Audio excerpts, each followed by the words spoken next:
Good. Play Aaron Gordon's music.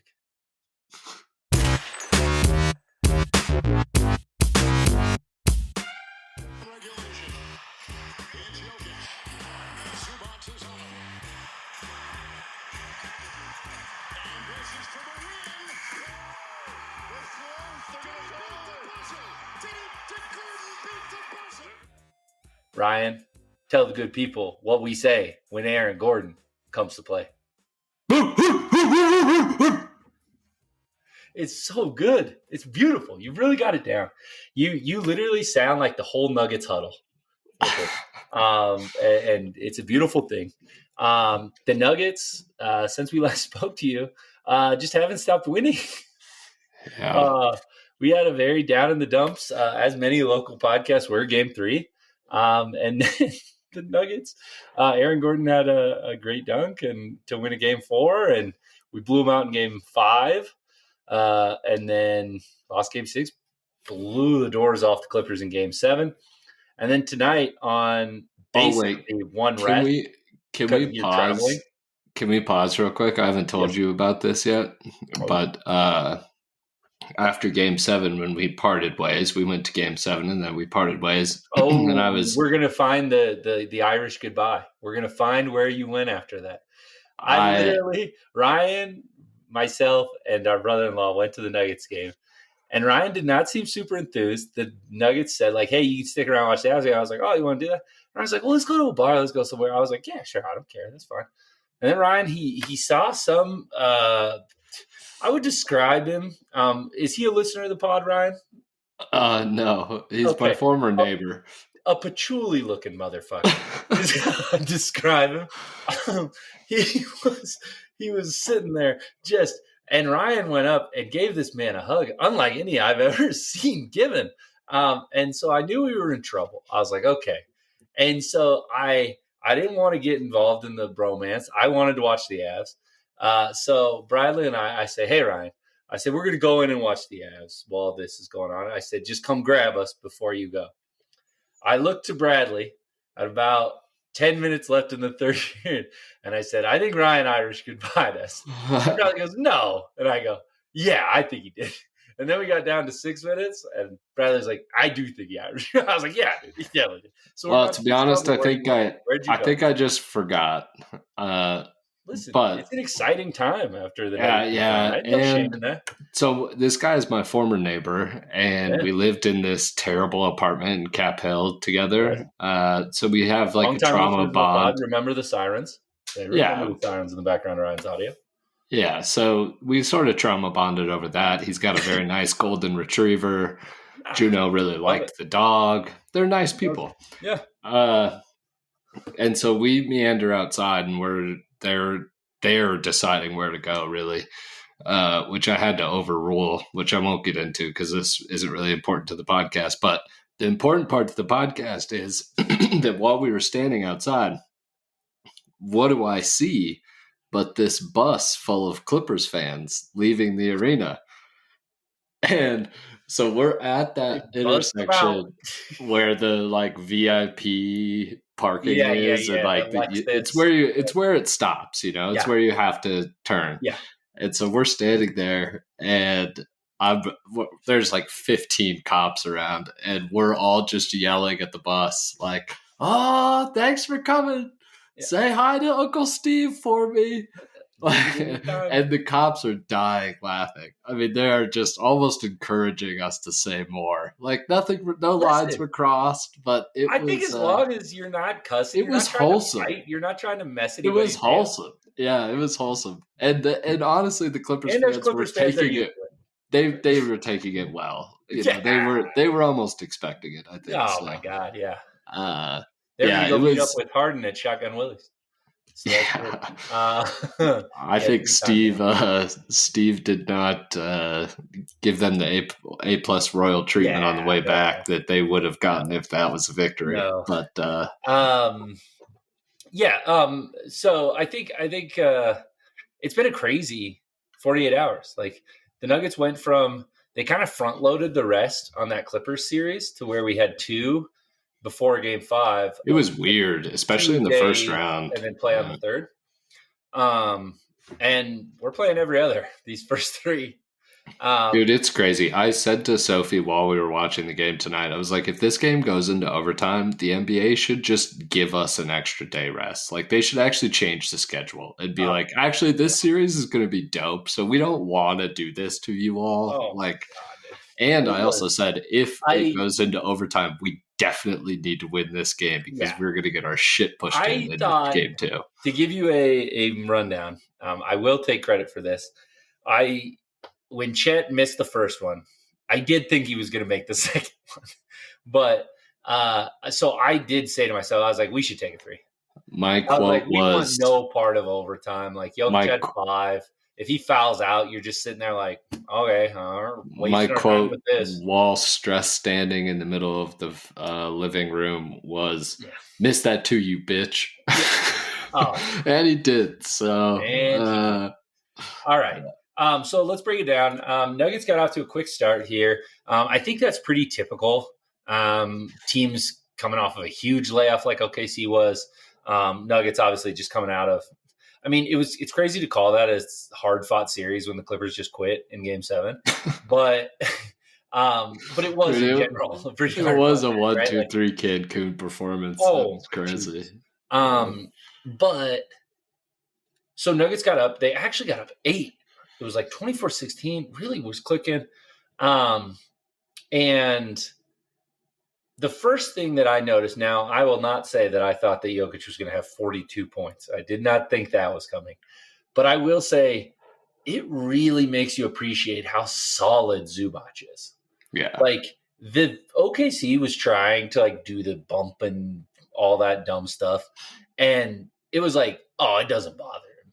Like Hartenstein's not a small guy.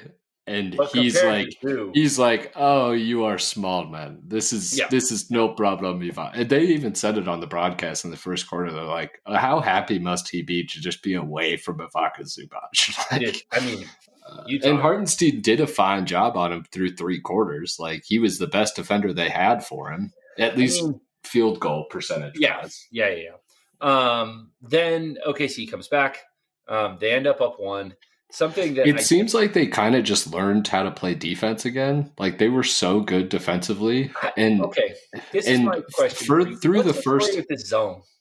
I know we bought some minutes with the Clippers, but we gave up some Caruso corner threes or we gave up Dort from like the same spot 3 times. Like, and you're just like, listen, dude, this is shooting practice for this guy now. He is going to make enough of these, and we don't shoot a high volume of 3. Like, we can't get into a math thing, right? Like, the Celtics had an all-time terrible shooting performance right before the Nuggets game. Yeah. And they still were right there just because you shoot enough threes, like, you have enough going, they're worth more points, right? Like, that's where the whole analytics kind of I think whole thing is happening. So I agree with you, but I just kind of think that we're fine, like, man to man. I don't think we need as much of the gimmick stuff.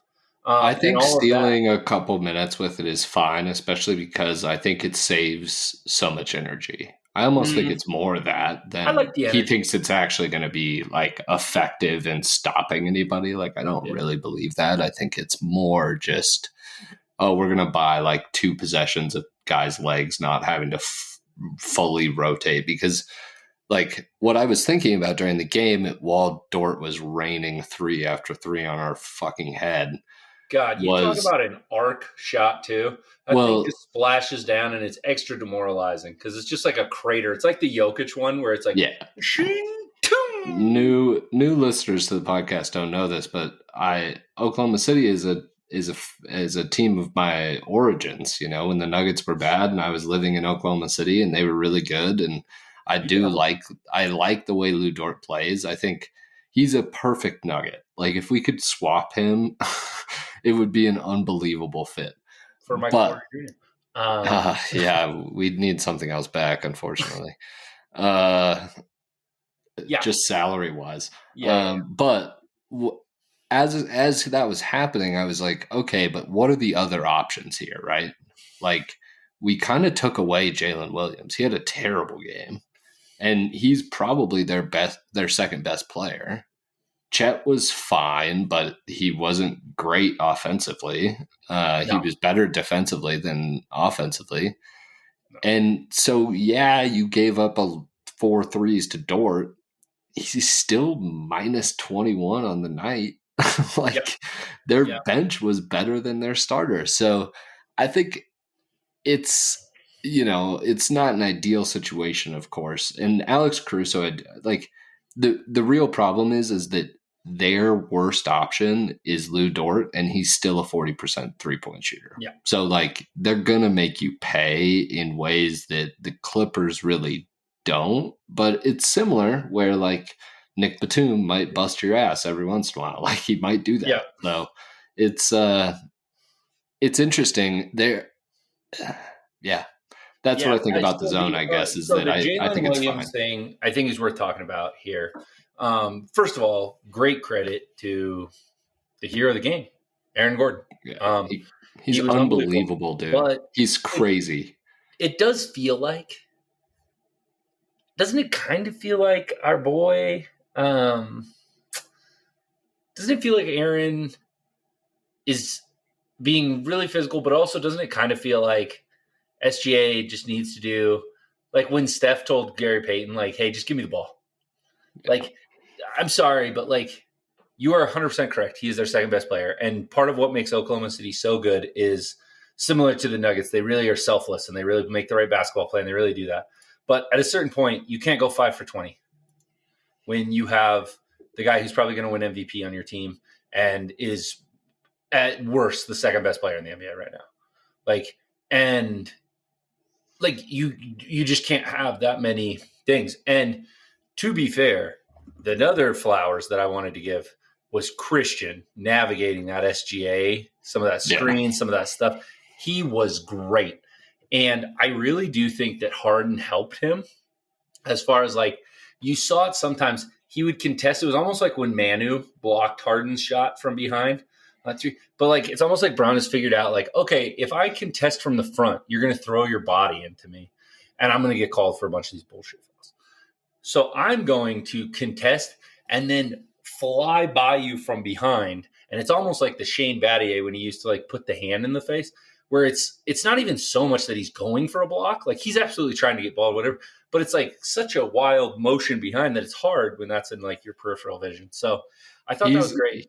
He also did have a couple of those like just straight palm in your face. And like SGA is going to make that stuff, right? Like it's the same stuff that we see every night with Jokic. Like they can play great defense. And same with Jamal. They're tough shot makers. Like you're going to see that. So people can't get frustrated when SGA goes off for probably like 55 at some point in this series. Like it's going to happen. And he's just a great player. So you have to sort of take those lumps. Man. But I like that you gave him his flowers because he deserves it when on the nights where that doesn't happen because you know how difficult it is to make that happen. Yeah. I mean, to me, the key was 4 fouls, right? So like he was never in danger of fouling out. Right. Yeah. And how about our boy Jokic navigating 5 fouls for the last 8 minutes of the game? Yeah, that was wild. That was pretty good. It was really funny to like see like all the bigs on both teams just be like, we fucking can't foul. Like, and it was both teams. It felt like both teams knew like, hey, like if Hartenstein and Holmgren foul out of this game, we are so screwed. We literally don't have any other bigs. When they got the 3 fouls early, I looked at Sophie and was like, oh my God, Jokic. And literally the next possession, he just bullied into the middle of the paint and like finger rolled it at the rim. And I was like, well, that's going to happen a lot in the next 90 seconds. Yeah. Unfortunately, it wasn't very much time. But if they get into trouble, I also just want to see Jokic I don't ever want to root for an injury. But I would like to see Jokic fully put his shoulder into Chet Holmgren's chest and just see what happened. Like, I think it's more of a science experiment than I want to hurt somebody, God, you know? How far can Gumby stretch? Speaking of, I think this is a good aside. Dan and I were talking about this before the pod. But OKC, very likable team overall. We've talked about it. I'm not, like, as much on the like SGA slander train as like a lot of it feels like NBA fans are like very frustrated by his thing. And I'm like, listen, he's not like Harden or he's not like those guys who are like crying for the foul call. Like he just does it and they give it to him. Like, I don't know, it's kind of on the refs. Like, like what do you want me to do? Like I thought SGA was like, he I think creates he's a a pretty ton of good guy and contact. like fun to He creates a watch. ton of contact, and it's the way that he You plays. He's know, so herky jerky. Like it's not but necessarily his he fault. is connected to my number one hated player. Yeah. And because he does that, I hate Chet Holmgren. It's one game in and I've already had enough, dude. If this man commits 15 fouls per possession again and then he's looking around like, I'm the scarecrow. He Between does me look and like Giddy, no child will ever rest in Oklahoma City. And then disappears into the night. It is the absolute worst. he I looks a little bit like one of those car like things from It's Always Sunny in Philadelphia. Oh, yeah, he's got that Like, going on. Yeah, yeah. No, he's terrible. So he really annoys me because I'm like, okay, listen, dude. Like, you guys get a great whistle, which is fine. That's the way they've refed it. I think they should keep refing it that way. That's fine, right? But there was one possession where you literally watched Jokic and Murray get the ball out of there, and you could see people holding their arms as they're ripping it out right in front of the official. And these refs are like, I didn't see it there. I will say, I Shut think your whole ass up, Chet Holmgren. I think for the am first so glad time, you choked away this game, and that Oklahoma City is going to hate you, and you're going to get run out of town, and you're going to have to get traded for Giannis this offseason. Yeah, they're going to get he's going to get traded for James Harden this off. Bringing him back though, kidding. But that's my player. Was there anyone who? It's hard a game in. Sometimes no one rankles you, especially in a win. But Chet was really rankling me because I was like, listen, you and Hartenstein are grabbing Jokic and following him out of bounds, and then you're like, hey, he pushed me. I pushed can't. you off. Well, and the other, there was a particular foul. I can't remember exactly what it was. I think it was. Are you talking about the open floor play? Because no. That one was bullshit because we've had that overturned so many times in the NBA where they look at it and they go, "Hey, the first foul occurred by Chet Holmgren." Yeah, then Jokic responds and pushes. I wasn't that upset by that, but the one that I'm thinking of was just Jokic being so much stronger than Chet. He literally just like.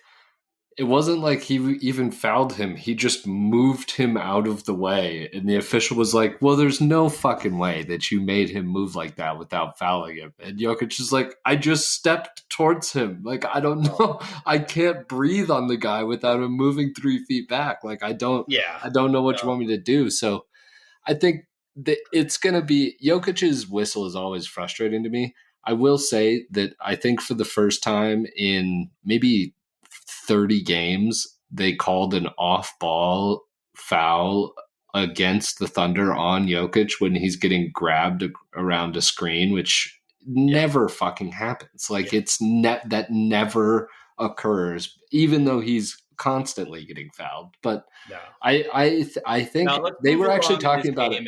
And we'll get to some of these points, I think, naturally. But anyone else who, I guess, to finish that, did anyone else come up for you as a disliked fella? I would say their coach at this point. Oh, he is a big nerd. You are correct. I was so glad that he kind of got thrown under the bus for trying to get so cute and being like, like when it was Jokic on the turnaround, I was like, I think that's kind of smart. When it's Aaron Gordon 80 feet from the basket, like at least make us use some time to get it across half. A couple of seconds. Yeah, I was a little late to the podcast because I was watching. They started showing his press conference, and the guy asked him like, "Oh, do you think you have anything to learn from those late fouls and maybe the timing of them?" And he was like, "No, that's our strategy." And I'm like, I mean, do you not realize that you can take like a second more? Like any time you gave us 4 free possessions in 12 seconds. Like you're an idiot. And Sophie really started it for me. And then as they kept showing him on the screen, I'm like, God, I kind of do hate your face. And before I was just like, oh, he's a good coach. He's clearly like got them rolling. But I'd never really physically seen him as much as I saw him tonight. And that was pretty. I would say it was infuriating. I could see myself hating him a lot. Yeah. I agree with that. Just wait for him to say anything about Jokic. Like, I hope Oh, he calls him a flopper or something. Like, oh, really piss him off. yeah. Okay, second quarter was brutal. We got down by as many as 14. Just couldn't score at all. And then so came back in pretty early with Jokic, which I was kind of like, ooh, I guess we have to stay in touch, but also It was like 8:30. we don't usually. No, it was like 9 something and closer to 10 because we hadn't scored. So we said, we need to score again. And you do see that, and I'll be interested to see that monitoring going forward because I was like, oh, all right, how much did Chet played 27 minutes, Dort played 29 minutes. Like, yes, Shea played 39, but like we got 42 out of Jokic, like 44 out of Jamal Murray. Like at a certain point, like it does feel like you can't have this go 7 if you're the Nuggets. I mean, you sure can, right? Like it's physically possible, but I just mean like the 44 minutes on Jamal Murray versus 29 on Lou Dort probably looks pretty bad in OKC Game 7, right? Like, and you already stole one here. The bench just looked really confused. I do think that our bench, yeah, like what I don't bench? think that, yeah, I just don't think that we played Peyton Watson and Julian Strawther. Like literally, what bench? We played Russ. We played 7 guys. Yeah, we played Julian for 5 minutes. But I was glad to see him back. By the way, I thought he looked fine. I thought he was an offensive and threat. Actually, like despite Peyton literally being a minus 22, I thought his minutes were fine. Like he played, he had a couple of defensive possessions that were totally good. But we just, to your point, had no offense. He did hit that big 3. But. He hit the big 3. And he should have had one that he made. He got a nice steal. And I think like we missed bunnies, dude. We missed bunnies all night. I think OKC is in some ways it's interesting because Dort, like, for as much as people do the Jokic, you can't jump over a blah blah blah. Like, it's not like you would say, oh, Shea is Ant. Like, he's not that, right? He's really crafty, but the rest of their team is some fast twitch athletes. And for a guy like Peyton, I do think it's almost like in football when teams see Lamar the first time, and you're just like, shit, he can do that. Like, and so I think it almost like surprised him that he was like, oh shit, these guys are still going to jump with me. Like, haven't they seen me put people on posters? And they're like, yeah, we don't care. 2 steals and 2 blocks, in the second quarter that happened was Aaron Gordon in a preview putting his nuts in Chet Holmgren's face and slamming him through the surface of the earth. That was great. He didn't slam anything. He threw that ball into the He hoop, slammed the shit out of it. He said, go back from where you came, demon. And Chet said, Wah! Chet's little scarecrow possessed ass. It was like an episode of Supernatural. His haircut is not doing him any favors either. It's making him longer. It's like you should have like almost like a ponytail of sorts or something to make you look more like less like a fucking giraffe. He looks like he's got. You could cut those little horns on the top of his head, and there would be no difference. There's no saving that, man. All right. So Nuggets honestly were lucky to be within 10. It looked like for a second. I was like, I kind of think we played a really good first quarter, and we're going to be so bad in the second. It's going to be kind of like the Memphis game. Like, we're just going to be down 20.5. Well, and the other thing really I will big say, Jokic minute, like we just kind of kept coming, and it never felt like. And I don't know what it is about the threes. Maybe it's who hits them, right? Like, but because it didn't feel like there were a lot of like dagger Shea moments. But like it never felt like they hit shots and we were just like, we were just like, all right, go back at them. We're gonna shoot 2s. They're gonna shoot 3s. Here it is. No, we are. And so that was kind of my thought at halftime was we're lucky to be within 10. I didn't think we were going to win the game at that point, but I did think, hey, we're lucky to be within 10 and let's see what we can do here. Right. I agree. I think what I've seen from the Thunder in the regular season made me really worried when they would start going on those runs, because those runs, because of their Don't stop. defense, can turn into 30 or 40 points very fucking quickly. Just ask the Memphis Grizzlies. Like, it's not a fun side to be on, and when they get going like that, you saw it in spurts tonight, but I didn't think it was them necessarily giving anything back, which is what's encouraging for the future of the series. Right. I think it was really the Nuggets, like, kind of being resilient in that way of like, okay, we're not going to necessarily let this get to a 25-2 run. Like, yeah, that we let them have an 18-2 run, but like it stops now, Yeah, So I think and that started with some energy moments from Peyton Watson, and in those bad minutes where we know that they're going to be bad, that second quarter at the beginning, like, we know that's going to be bad. So it's really, yeah. can we have some little bits of momentum in those minutes where it doesn't really matter. We're going to get down 10. We're going to get down 15. But, Yeah. like, Oh, yeah. can you There's stay gonna be multiple. competitive and Right. have good energy despite getting Yep. shit on by a really good team? And then third quarter, I thought the energy really changed. I think it was right around like the 5-minute mark. Like, Russ was in. The Nuggets had been getting an absolutely brutal whistle. And there were starting to be some of those things where you go, God damn it. Like, I was thinking about the quote from Finch earlier this year, the Timberwolves coach, where he was like, they play so physical on defense, and yet Shea gets to shoot 1,000,000 free throws. Like, something has to get, like, they either have to give up the 1,000,000 free throws or they stop fouling all the time. And then it felt like, I don't know if it was attrition, if it was, but it really felt like, got an and one. He missed the free throw. Gordon got it, got fouled. Oh, Russ got an and one. Like, all of a sudden, Russ knocks down a three. Like, all of a sudden, like, there was just some energy, there's some juice, and you could feel the momentum in the game shift to where, like, it felt like the Nuggets were like, oh, we can steal this. Like, okay, we can steal this. And that was awesome to see, obviously. Bench minutes. Obviously, we didn't see Straw there. They just ran Murray out there. They basically played him even in the non-Jokic minutes, which is all we're going to be able to ask for in this. And then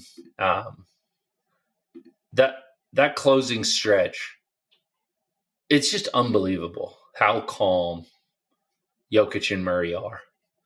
Like, you're just like, God damn, like, we're going to get a good shot. Yeah. And I think you heard it in the Aaron Gordon post-game interview where he was like, open man's the right play. Like, because she, like, asked him, like, why did you take a three, you big idiot?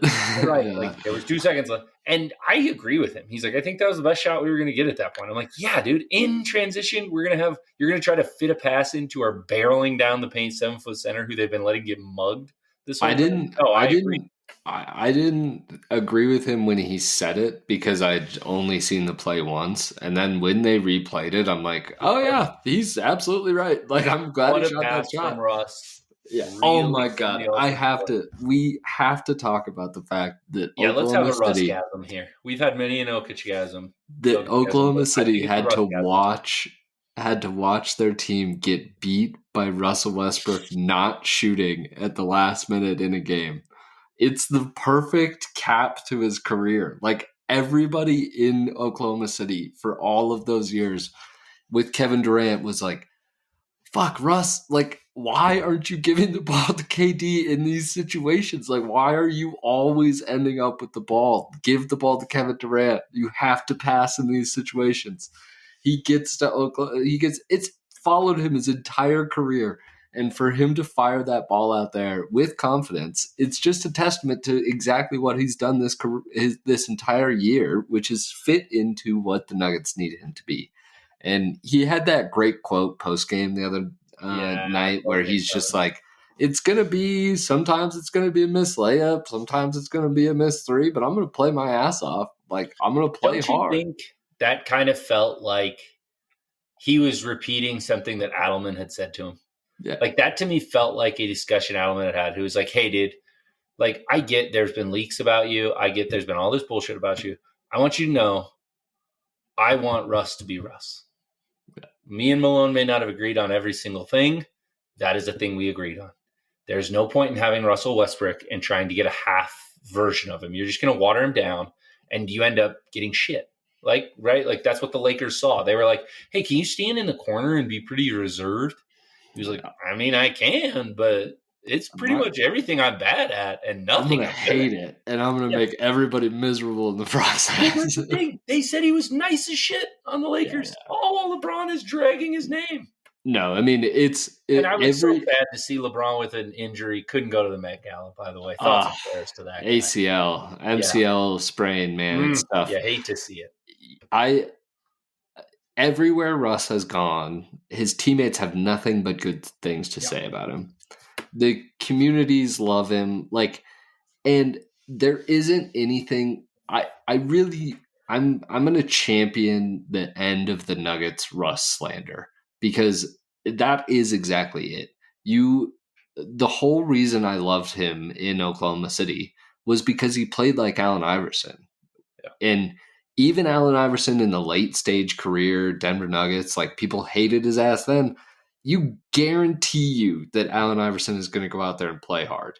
Yeah. Like, it might not be good, but he is going to. But he is going to be playing his ass. But he's going to play hard. Like, it doesn't matter what state he's in. He's going to play hard. And I love that about Russ. And it's evident in everything that he does. And I think the guys have done a good job at these press conferences and giving him his flowers from them, where it's like, I don't care about the stat sheet. Like, Russ does stuff that doesn't show up in the stat sheet. And I think that's... I mean, one of those plays that I wanted to highlight was they said, like, and Jokic wasn't going to intentionally miss it, but it was the first time they intentionally fouled with about 12 seconds left.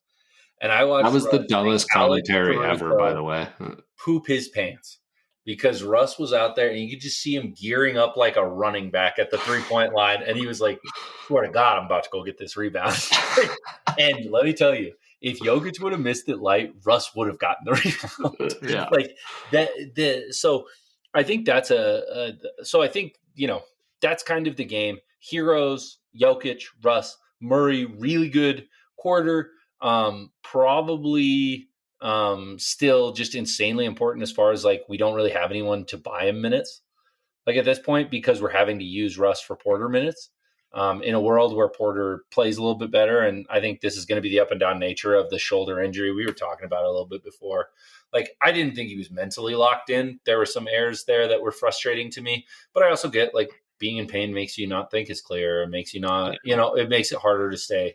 And he played great in Game 7, so whatever. I think that schedule is just brutal for that whole situation. So we give MPJ a pass on the pod. We hope he feels better on Wednesday. Yep, correct. And then, but so I think now we can kind of get to, we've seen these teams play 4 times during the regular season. Now we've seen them in the postseason. To me, this is a 2, like, front court, back court. And I know they talk about, like, positionless basketball and all that bullshit, but, like, listen, Christian and Jokic and Gordon figured out in the second half, like, we can bully and go try to get offensive rebounds. And Russ did it some too, but, like, there were some extra possessions where they just went up there and were like, we're going to get this. Okay. Like, you guys are too light in the ass. Whereas out on the point guards, you saw sometimes the Dort physicality, sometimes Jalen, like, you saw that bother some of our guys on the perimeter where Murray couldn't get the releases that he was looking for or any of that. But I do think there's something to, like, the Nuggets just saying, like, listen, a rock fight doesn't, like, describe it, but just, like, listen, like, if we're relying on Jokic to, like, be our transition defender anchor at the rim, we're screwed anyway. Like, just go down there and try to get the rebound, dude. Like, and then sprint back. But, like, we don't need to, like, so often in the NBA, you see teams not go for it. And you hear guys talk about how it's, like, pretty openly, like, coaches are like, don't go in there. Like, we're going to get 5-on-4s. We're going to get 3s. Get back on defense. Right. But I do think there's something to the Nuggets being able to play physical inside and get offensive rebounds. And it really created a lot of their free throw attempts were from missed shots they got their own rebound and then It's put so it back interesting up. too because it feels like the Clippers series has almost helped us in that because it was so physical that like we just came out of that. Like the Thunder beat the Grizzlies' ass. That was not a close No. situation. So the it's interesting that that's maybe a advantage for the Nuggets to just continue to bring that physical nature. And obviously Jokic is going to have some of that just by being so much bigger than everybody on the court. But when we can exploit those secondary and, to use a big word, tertiary matchups, I think that's when AG is playing bully ball, like you saw it in the Clippers series. It's a completely different team, and the ball pops in a different way when he's setting up in the post, and we're actually just letting him take that first touch. And he's so good at getting position. He's so active that it makes everything run easier. It's that no grind all grease. Yeah. And I also think that Jokic figured out, like, okay, Chet, I want to get my body into him. Isaiah, I can just turn around and shoot over him. Like, I think I saw it in the third quarter where he literally just, like, caught it, shot. Like, he was like, I'm not going to mess with any of this. Like, it feels like all of the physicality, all of that stuff, it's got him. And, I mean, also, he's probably banged up too, right? Like, everyone is at this time of year. But, like, the touch hasn't been, like, as feathery as it was at points in the regular season. And so I feel like sometimes it's like, hey, dude, just settle down, right? Like, just chill. You're fine. And that'll be good. So I do think Jokic figured some things out against Hartenstein. I do think that the like Jalen Williams guarding Jokic with help is coming. I think that's something we didn't see them pull that card. That to me is a card OKC still has in their deck. I think then at that point you say, who are you putting? Like, okay, where's Shea? He's guarding Gordon in the post. Like, I think they would put Shea on MPJ in that situation. You know, keep Dort out there.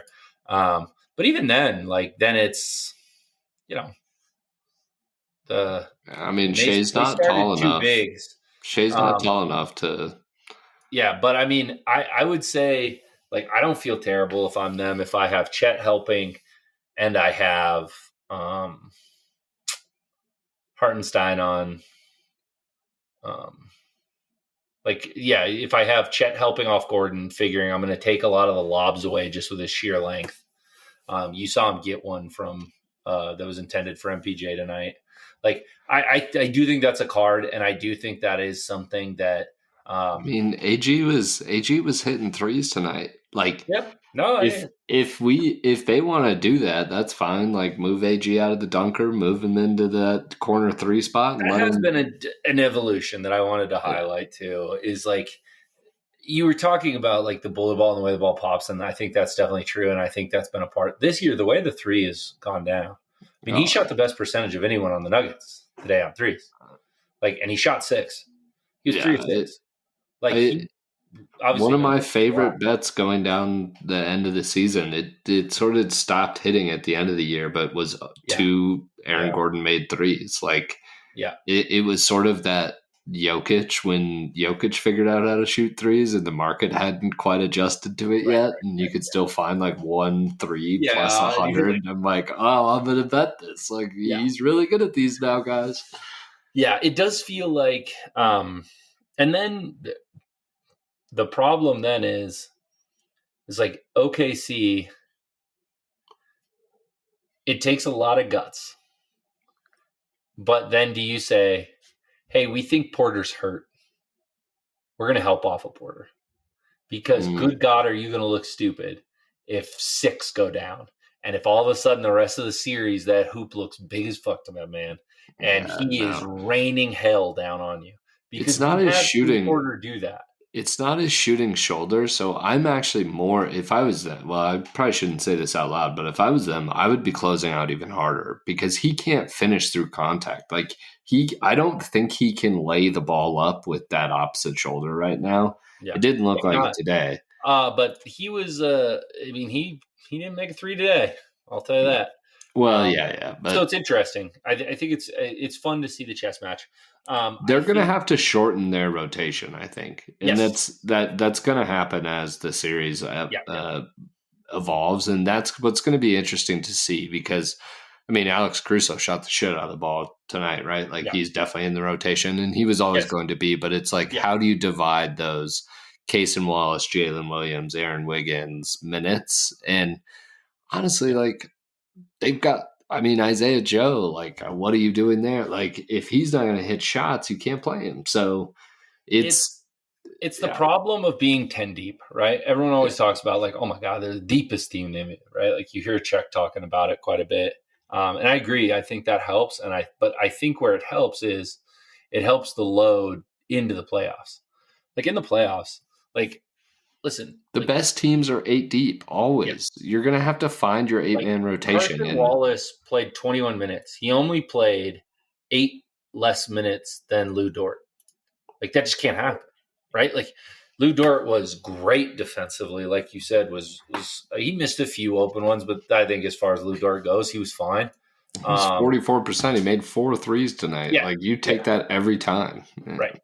And so at a certain point, you're just like, hey, listen, guys, we're gonna do this. Like we're cutting some minutes down, right? Even taking those from 20 to 10 gives somebody else some more minutes, and obviously you see that where like you know I mean, the Nuggets just played their starters, right? Like Porter was the only starter who was negative. He was minus 15. Yeah. And you had Gordon plus 16, Jokic plus 10, Brown plus 15, Murray plus 12. And I just think you can't let that team run out there against the backup, like team, for as much as OKC did tonight. I think that's pretty tough. Yeah, For the Case and Wallace minutes are interesting because, like, I really like him as a player, but I just don't know if he fits. yeah, Like, he's just kind of small, yeah, and so I don't know why you're playing him as much as that. But yeah. Um, all right then. So how do you feel about the series now? What was your pre-series prediction? pre-series prediction was OKC in 6, which I realized today means that I'd watch our season end, which really made me sad. So I was like, oh God. But I was like, well, better than 5. Like, like I I was like, and if it goes 7, I was like, I'll be done with school, like, and school. I was like, I'll make a day of it. Like Ryan will be up here. We'll really. So if we lose in Game 7, I'll be genuinely like, this is sad. It'll be a real test of my new fatherhood to see if I can still be a good parent after a Game 7 loss. I took Denver over OKC in 7. No, I don't like it in 7. I think you got to get it in 6. But I think I would still take OKC overall. This is the game that like you had to steal if you're the Nuggets, like the rust factor, all that stuff. And I just think that there's more adjustments to be made. That being said, like now, if you're OKC, like what happens if Jamal Murray just loses his mind next game? Right? Like now your margin just shrinks, right? Yeah. Like you just see it to where and I think the other thing that you saw, and maybe this is a thing of the plus differential being so large, but OKC didn't look as comfortable executing when that game was within 5 to 7 for most of the last like 5 to 6 minutes, right? It's their biggest flaw right Like now they is don't that this just feel like team they have a thing where they're like, okay, Shea's going to get the ball here. This is who's going to set the pick. I know my role off of this. Boom, boom, boom, boom, boom. Like, this is their and second Nuggets run at felt like this. they did know what to do and adjust and do that. Yeah, I think it boils down to inexperience. Like, this is not the Nuggets' first run. Yeah. We beat the Clippers. We came back from 3-1 in the bubble, however many years ago that was, whatever, 4. Like, it's 2020. yeah, 5. Yeah. So it's we our our actions and our poise in that last minute that you spoke to is not, it's earned, and Yeah. this was the biggest weakness of this Thunder team is inexperience. And I think you saw it in the coaching decisions down the stretch. And I think you saw it in the offensive execution in the last, 5 minutes. And honestly, you really cannot, if you're a Thunder fan right now, you have to be losing your mind. Oh, I can't. All those shots of those Thunder fans just being like, what just happened? I feel that way. It's 2 hours after the game, and I got on the pod meeting and I was like, I can't believe we just won that. That's the overwhelming emotion. And I think you have to be very grateful that happened. Yep. You also have to be prepared for the onslaught that is going to happen on Wednesday. My God. Yeah. And yeah. And that's an important game. Because I think it's important in both ways. So I think if the onslaught's happening and you notice early, you just don't have it. Yeah. I think you can absolutely fold that game. And I think there's nothing worse than running Jokic out there for 40 minutes to lose by 50. But you have to really fold it. You can't go half-ass into your fold. It's Hunter Tyson. Get on out there, big fella. Yeah. Call Ty Lue. Ask him what he did in the fourth quarter of Game 7. Do exactly that. Well, he was still playing his starters. Just do that with the backup. No, he wasn't. Remember? Well, yeah. We were literally sitting there the whole fourth quarter. And we were like, all right. I mean, Jokic has 5. Maybe he's just trying to buy a minute or two for Harden and Kawhi, and then they'll come back and see if they can make. And then it was like, wait, he knows they go home if they lose this, right? Game 8. What's he saving them for? It's load management, man. Yeah. Kawhi had a minute restriction. I see. But so I think the worst thing you can do as the Nuggets is just constantly be around 14, 15, but kind of play all your guys all the minutes, right? I think a huge blowout loss is not the end of the world to you. But let me tell you, if you can go in there and make them dogfight again, and all of a sudden you got Chet, you got all these guys being like, man, I blew that game. Yeah, I want to see this OKC team with just tight buttholes every game. We have to give credit to. We're going to make you play basketball for 48 minutes. I think that's the thing that this Nuggets team has done better than any team in the NBA with this Thunder team in general. We're just yeah, dude, you guys are really, really good. We're going to stay within 10. And then we're going to see if we knock down enough or make some little adjustments, do some things. But we're not going to get Memphis out here.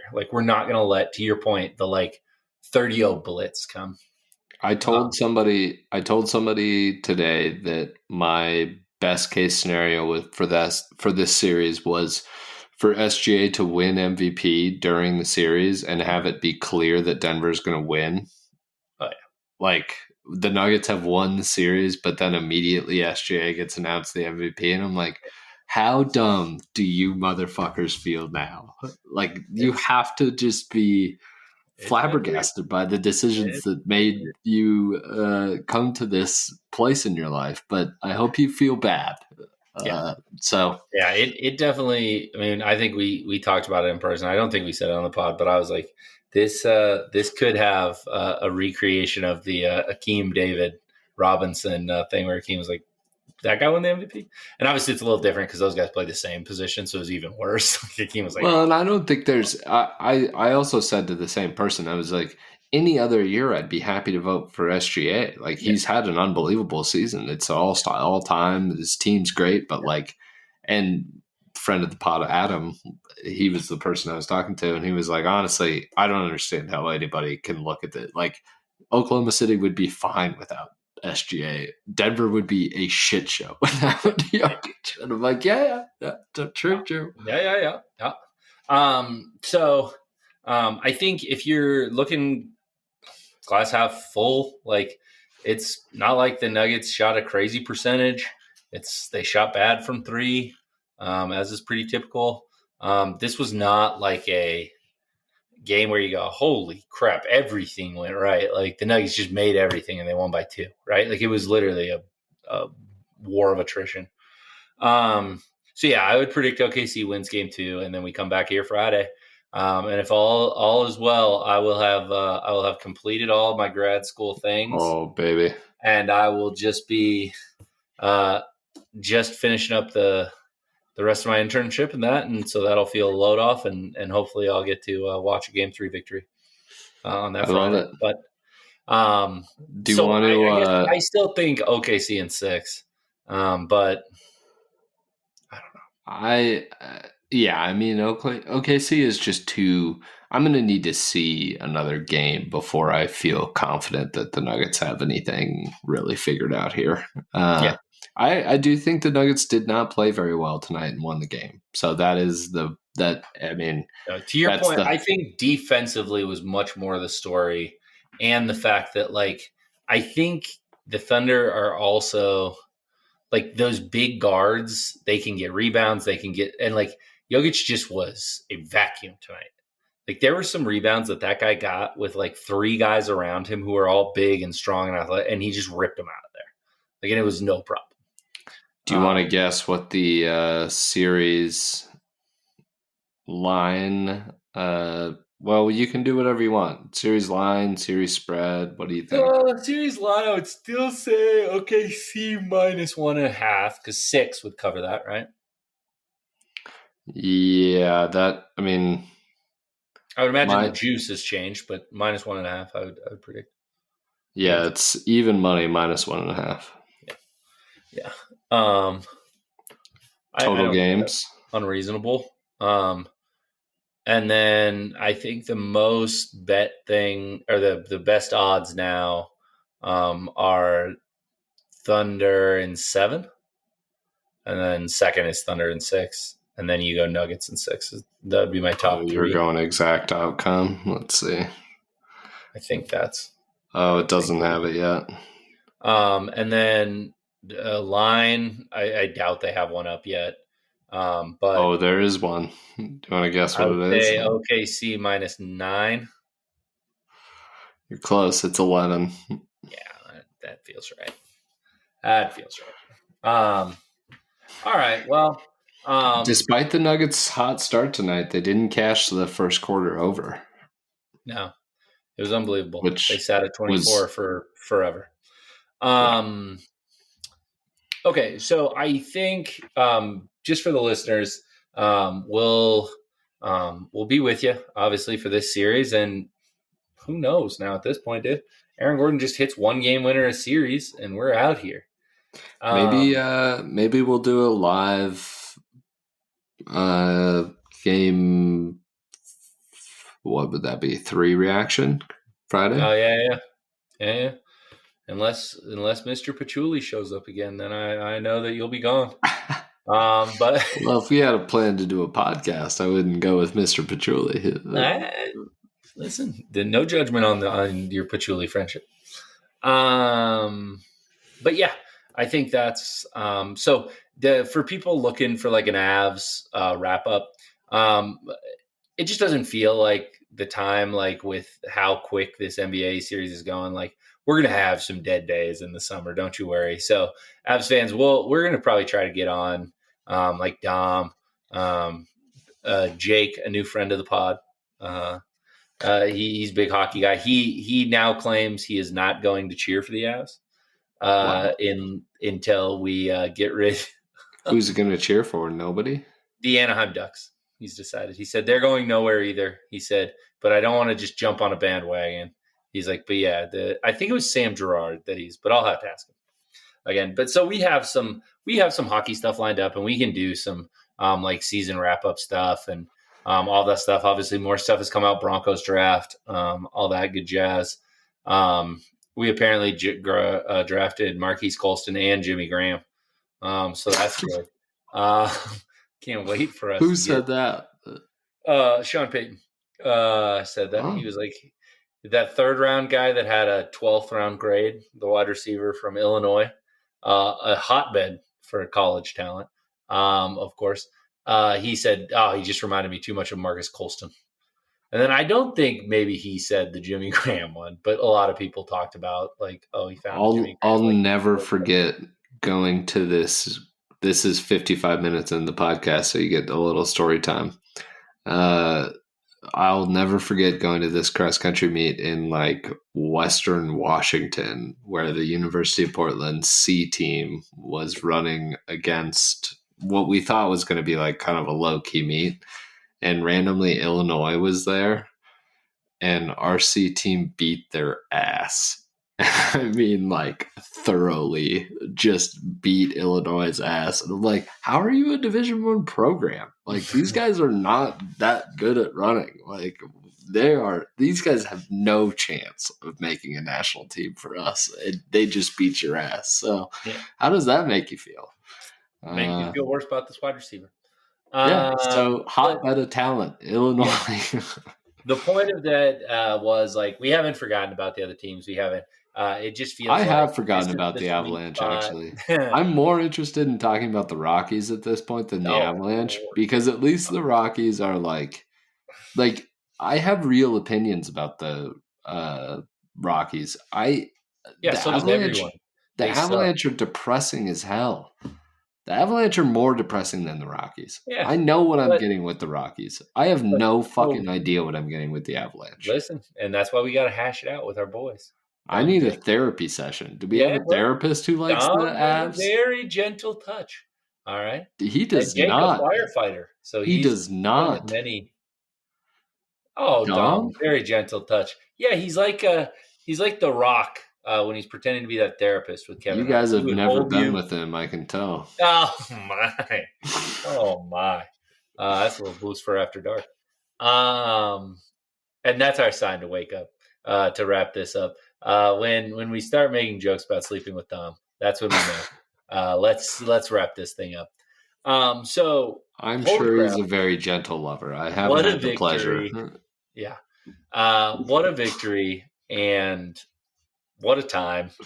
And we will talk to you maybe at the end of this week, after one of these home games, or some. I think we should do Friday or Saturday. I pledge to you that if we hit another game-winning shot, I'll get on here Wednesday. I don't care. If Aaron Gordon specifically hits another, actually, yeah, you're right. If anybody hits a game winner, we'll definitely come on Wednesday. I won't be going to sleep anytime soon, so might as well use it for the podcast goal. If we win game 2, I think we should do an emergency podcast, honestly. Yeah. If we're up 2-0 on the Thunder, can you imagine if we went, give me this little bit of hopium. If we beat the Thunder, the MVP, yep, best, then we get the Timberwolves, and we beat the Timberwolves. And then we get the Celtics, and we beat the injured Celtics, but we get to claim that we beat the defending NBA champions. It's the stuff that feeds children. That's what it does. We should start planning our own Mount Rushmore somewhere. Like maybe we make one of those red rocks just Jokic's face. Like I think we should start thinking bigger. Oh yeah. I think we take to the streets if we make that championship run. Honestly, if we beat the Thunder, I'm gonna be like, this is the most successful season in franchise history. Forget the title. This is horseshit. I would not say that. All right. Well, this has been this week's episode. Please like, subscribe, get people along for the journey. Also, DNVR does this thing. I was so excited after Game 7. I was like, I just want to listen to all the Nuggets podcasts.